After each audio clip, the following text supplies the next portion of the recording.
अस्सलामुअलैकुम। आज का व्लॉग बहुत मज़े का, बहुत इंटरेस्टिंग है। दो नई चीज़ें आपको इंट्रोड्यूस करवाने जा रही हूँ जो आपको यकीनन पसंद आएंगी। और ज़रूर आपने मुझे कमेंट में बताना है कि आपको मेरी ये दो नई चीज़ें या मेरी नई टेक्निक कैसी लगी है। अभी तो जनाब सुबह सुबह का वक्त है, सैटरडे की सुबह है और हम लोग करने जा रहे हैं नाश्ता। वो भी मेरी फरमाइश पर। आज मेरा दिल था कि नाश्ता बाहर किया जाए। एक तरह का कर करके बंदा घर में तंग हो जाता है, किसी दूसरे बंदे की भी शक्ल देख ले घर बैठे हुए। फ्राइडे को हस्बैंड साहब की ड्यूटी लग गई, हालांकि ऑफ होता है लेकिन ड्यूटी लग गई।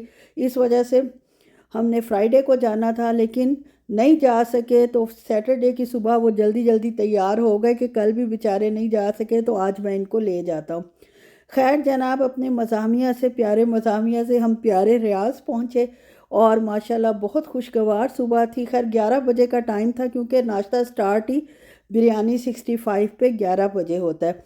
पिछली दफ़ा हम जल्दी चले गए थे और वो बंद था और इस वजह से हमें उसके सामने वाले होटल में जाना पड़ा, जो कि हमें इतना अच्छा नहीं लगा। इसलिए आज जो है वो हम इस हिसाब से निकले कि 11 बजे तक हम पहुंच जाएं और जगह भी मिल जाए। बहुत ज़्यादा वीकेंड पे यहाँ रश होता है। खैर जब हम पहुँचे हैं 11 बजे तक, उस वक्त थी फैमिलीज़ बैठी हुई लेकिन बहुत कम। और हमारे बैठे बैठे और नाश्ता आते आते आप यकीन करें कि पूरा फुल भर गया और लोग इंतज़ार में बैठे हुए थे कि जो लोग उठे, यानी कोई टेबल खाली हो तो वो उस जगह नाश्ता करे। हमारा तो वही नाश्ता होता है, बेशक हफ्ते बाद करें, महीने बाद सॉरी करें या 2 महीने बाद करें। अंडा चने इनके बहुत मज़ेदार होते हैं। अंडा तो खैर उबला हुआ होता है लेकिन चने बहुत मज़ेदार होते हैं।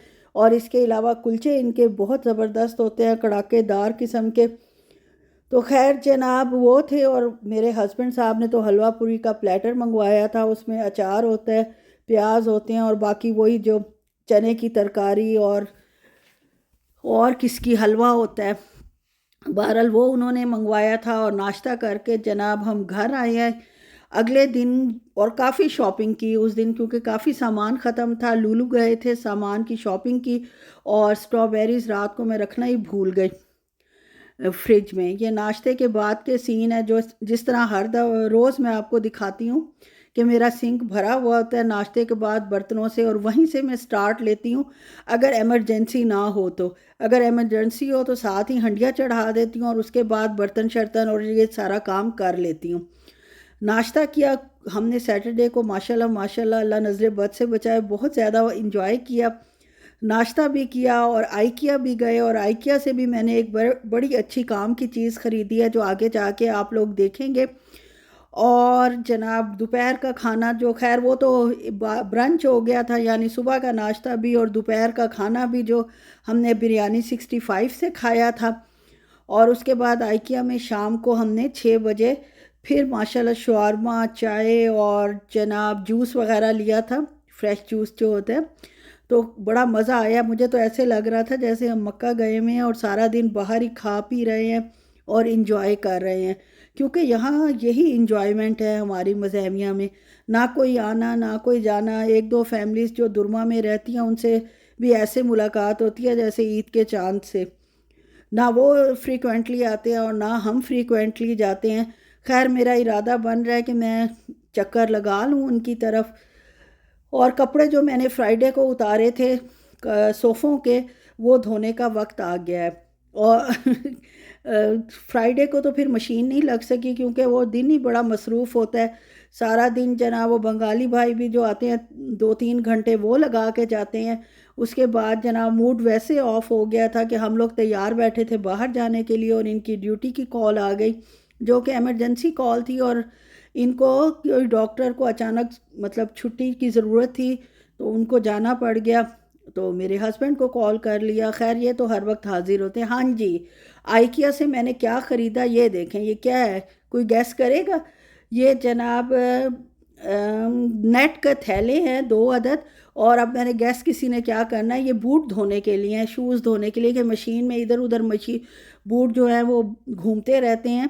तो इससे अच्छा है इस थैली में डालो, चारों तरफ से नेट है तो पानी अंदर चला जाता है, झाग बन जाती है और जनाब सर्फ से ये अच्छी तरह नीट एंड क्लीन हो जाते हैं। लेकिन ये बहुत गंदे हुए थे, पूरा महीना पाकिस्तान में मैंने इनको यही यूज़ किए हैं। सर्दी थी तो कोई और शूज़ खुला तो पहन नहीं सकते थे, खैर मुश्किल से इसको एडजस्ट किया है। और जनाब इसको डाल दूंगी मशीन के अंदर। पहले वैसे मैंने धो लिया था, जो एक्स्ट्रा गंदगी वगैरह नीचे लगी हुई थी उसके बेस पे वो साफ़ हो चुकी थी। और उसके बाद मैंने इसको इस थैले में डाला है, अच्छी तरह इसको फिक्स किया और अब मैं इसको डाल दूंगी मशीन के अंदर। ये बहुत अच्छी चीज़ है, अगर आप लोगों को भी मिले तो ज़रूर लें। ऑनलाइन भी खैर शूज़ केसेस मिल जाते हैं जो मशीन में धोने के लिए यूज़ होते हैं। और इसके अलावा ये अटैच था इसके साथ, इसमें ब्लैंकेट वगैरह जो कंबल फूल जाते हैं मशीन के अंदर, और हमारी जैसे ऑटोमेटिक मशीनें हैं जिनके पास भी हैं, अगर वो भी कंबल वगैरह धोते हैं तो उसमें वो फूल जाते हैं और C4 आ जाता है, यानी पानी की कमी या कोई उसमें वो हो गया, फॉल्ट आ गया, जिसकी वजह से मशीन रुक जाती है। लेकिन ये मैंने ले लिया है, इसके अंदर कंबल वगैरह लपेट के डाल दूंगी तो वो आसानी से धुल जाएंगे। एक तो यही नई चीज़ थी जो मैंने ख़रीदी और ये मैं काफ़ी अरसे से कोशिश कर रही थी कि मुझे मिल जाए, और अल्हम्दुलिल्लाह अल्हम्दुलिल्लाह आइकिया पे 70% तक ऑफ था और जो हाउस होल्ड आइटम्स थे वो 20 रियाल से नीचे थे। खैर ये कहने को, शोर मचाने को ज़्यादा बात थी, अमलन जो था वो इतना अच्छा नहीं था। कुछ गिलासेस मैंने ख़रीदे हैं पाकिस्तान ले जाने के लिए, वो इंशाल्लाह जब पैकिंग होगी, जब इंशाल्लाह जाऊंगी तो फिर मैं आपको दिखाऊंगी। वो टेम्पर्ड गिलास से बने हुए गिलासेस हैं, बहुत अच्छे और मज़बूत हैं। तो बहरहाल उसके बाद जनाब मशीन लगाई है और शुरू हो गया खाना बनाने का, क्योंकि खाना जो है वो हमारे पास नहीं पड़ा हुआ था। और इसके लिए मेरे पास साग पड़ा हुआ था, तड़का लगा हुआ काफ़ी अरसे से। और साग जो है काफ़ी अरसे का मतलब है 2-3 दिन पहले का, जो मैंने अपने लिए लगाया था।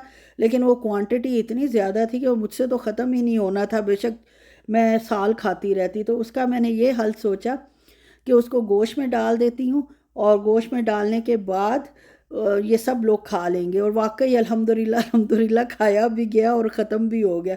बस वही जो गोश्त को गलाने के लिए जो बेसिक होता है, लहसुन अदरक प्याज वो डाला है, और इसमें सिर्फ मैंने कुटी लाल मिर्च और नमक डाला है, पानी डाला है और इसको गला लूँगी 15 मिनट के लिए। पहले 10 मिनट गलाती थी तो सही गलता नहीं था गोश्त, तो इसलिए अब जो है मैंने कप भी बड़ा डाला है और 15 मिनट के लिए इसको प्रेशर लगाकर छोड़ दूंगी। चूल्हा भी गंदा हो रहा था, वीकेंड के बाद अगले दिन जो काम होता है ना, अल्लाह उससे बचाए, सच्ची बहुत ज़्यादा काम होता है। बचाए क्या, करेंगे तो फिर पूरा हफ्ता सुकून रहता है, फिर पूरा हफ्ता आराम से गुजर जाता है। ये जनाब देखिए मेरी नई बहुत मज़ेदार सी मशीन आई है, ये देख लें। और ये कैसी लगी आपको ज़रूर आपने कमेंट में बताना है। जैसे आजकल रोबोटिक क्लीनर्स आए हुए हैं जो फ़र्श को साफ़ करते हैं। रोबोटिक क्लीनर जो है वो हमने पता किया वो जनाब लकड़ी के फ़र्श के लिए ज़्यादा इफ़ेक्टिव हैं, और जो हमारी सॉलिड जो टाइल्स हैं इन पर वो इतना अच्छा काम नहीं करते। तो उसके लिए ये डाइसन का है, अच्छा खासा एक्सपेंसिव है, लेकिन माशाल्लाह माशाल्लाह बहुत अच्छी सफाई करता है। इससे कपड़ा भी लग जाता है साथ ही, यानी जो ऊपर बॉटल है उसमें साफ़ पानी होता है और नीचे जो बॉटल है उसमें जो ये पानी गंदा होता है, जो हल्का हल्का ये गिराता है, वो उसमें जमा होता जाता है। और बस जब ये भर जाए ऊपर साइन आ जाता है कि बॉटल का पानी जो है अब आप चेंज करें, हर चीज़ का साइन आ जाता है। इसको कैसे यूज़ करना है कैसे नहीं, वो छोटी सी स्क्रीन इसके ऊपर बनी हुई है, उस पर आपको सारे साइंस भी मिल जाते हैं, अब क्या करना है और क्या नहीं करना। और वैसे इसका वेट ज़्यादा है, लेकिन जब इसको आप यूज़ करते हो तो बहुत हल्का फुल्का हो जाता है और आप आराम से इसको चलाते चलाते हर जगह पहुंच जाते हैं और मज़े से सफाई हो जाती है। ये जनाब डाइसन का W1 वॉशर है जो कि हार्ड फ्लोर के लिए है। और अगर कोई बहन इंटरेस्टिंग है इसके मुतालिक और कुछ जानना चाहती है तो मैं ज़रूर बताऊंगी। ये ऊपर जो आपको कलर नज़र आ रहे हैं इसमें 2-3 ऑप्शन है। अगर ज़्यादा दाग भी ये उतार देता है, अगर गहरे दाग हैं तो आपने इस नंबर पे चलाना है, इस तरह बटन को प्रेस करना है। अगर हल्के आपके स्टेन लगे हुए हैं तो उनको आपने इस तरह साफ़ करना है। इवन कि ये किचन के हार्ड फ्लोर के लिए भी एक ऑप्शन दिया गया, पानी इसमें ख़त्म हो गया था। फर्स्ट टाइम मैं लगा रही थी लेकिन मैंने कहा मैं खुद ही लगाती हूँ, ताकि बहुत आसान है यूज़ करना। देखने में थोड़ा आपको शायद लगे कि ये मुश्किल है, लेकिन ये बहुत आसानी से सफाई कर देता है। और अब मैं बाकी पानी ख़त्म हो गया था, दूसरा गंदा नीचे भर गया था तो इसको मैंने चेंज किया ऊपर वार्निंग आ गई थी और ये खुद ब खुद स्टॉप हो गया था जब इसकी बॉटल चेंज करनी थी। खैर जनाब, किचन भी मैंने चमका लिया और बाकी घर भी, और ये अब आपके साथ शेयर कर रही हूँ कि माशाल्लाह माशाल्लाह पूरा घर जो है वो कॉर्डलेस है, तो इसको आप कहीं भी लेके जा सकते हैं। आधे घंटे का इसमें चार्ज हो जाता है। और ये देख लें, किचन ऐसे लग रहा है जैसे धुला हुआ हो, लेकिन ये जनाब इसी मेरे प्यारी सी मशीन ने साफ़ किया है। और इसकी प्राइस भी जो है वो है 2799 रियाल, यानी 2799 का है, तकरीबन 2800 रियाल का है। खैर जनाब, इसको मैंने गोश्त को आके देखा है तो अभी पानी था, लेकिन 15 मिनट हो चुके थे। जब तक वो खुश्क होता है तब तक जो मैं कीमा लाई थी, दो मुख्तलिफ़ किस्म के कीमे। अब आप कहेंगे कि ये जनाब एक का कलर ये है, एक का कलर वो है। एक जो परला है वो ऑफ़र वाला था, जो दूसरा है, और ये जो मैंने ख़ुद ख़रीदा था, मतलब गोश्त बनवाया था अपने हिसाब से। चपली कबाब बनाने थे और मेरे पास करेला था, करेला कीमा बनाना था। उसके लिए आपको पता है ज़रा चपली कबाब के लिए तो बारीक कीमा चाहिए, वो चॉपर में हो जाएगा, लेकिन जो पकाते हैं वो ज़रा मोटा कीमा ही अच्छा लगता है। तो करेलों में डालें, आलू में डालें, किसी भी सब्ज़ी में डालें। खैर जनाब, इसके मैंने पैकेट बना लिए अपने घर के हिसाब से, और वो जो दूसरा है जिसके मैंने चपली कबाब बनाने हैं उसको एज़ इट इज़ ही छोड़ दिया। वो ज़्यादा भी बन जाए तो बंदा फ्रीज़ कर लेता है। पानी जनाब खुश्क हो चुका है, इसके अंदर अब ऑयल जाएगा। इसमें मैंने सिर्फ नमक और कुटी लाल मिर्च पालक या साग में मैं डालती हूँ। खैर साग गोश्त तो पहली दफ़ा बनाया, और अब घर वालों को पता भी चल जाएगा व्लॉग से कि ये साग था, पालक नहीं थी। उन्होंने पालक समझ के खाई है। और अगर साग का नाम लो, मेरे हस्बैंड और बेटी, असल में हम लोग बाहर सारी ज़िंदगी रहे हैं तो इन चीज़ों का इन लोगों को पता ही नहीं है।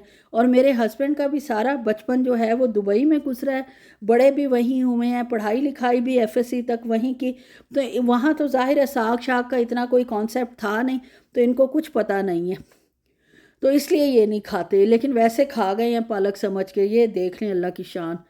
अब जनाब ये मैंने धोए हैं जो बूट, वो इस कदर गंदे थे कि एक दफ़ा के वॉश से आधे साफ़ हुए हैं 50%, और 50% जो है इनको दोबारा धोना पड़ेगा। मेरे आज कपड़े बहुत ज़्यादा थे। एक तो ये सोफ़ों के कपड़ों की वजह से ज़्यादा थे, और दूसरे जनाब दूसरे कपड़े जो आम पहनने वाले हैं रूटीन के, वो भी काफ़ी सारे इकट्ठे हो चुके थे। अब उसको दूसरी दफ़ा मशीन लगेगी तो साथ ही मैं ये दोबारा बूट डाल देती हूँ। ये इंशाल्लाह धुल कर चमक जाएंगे। और कपड़ों को फैला देते हैं जनाब बाहर गैलरी में, ताकि ज़रा सी हवा लगे तो ये सूख जाए। वैसे तो ऐसे कपड़े तकरीबन सूखे हुए ही निकलते हैं और अच्छी तरह निचड़ भी जाते हैं। और देख लें, जो इस कदर गंदे थे उतने ही अच्छे और साफ़ हो गए हैं माशाल्लाह, और दिल खुश हो गया इनको देखकर। पालक को मैंने जनाब दम पर रखा था अच्छी तरह, 10 मिनट गोश्त को भून कर ऑयल निकल आया और पालक हमारी तैयार हो चुकी है। इसको डालते हैं जनाब कंटेनर में, जिस तरह मैं डालती हूँ।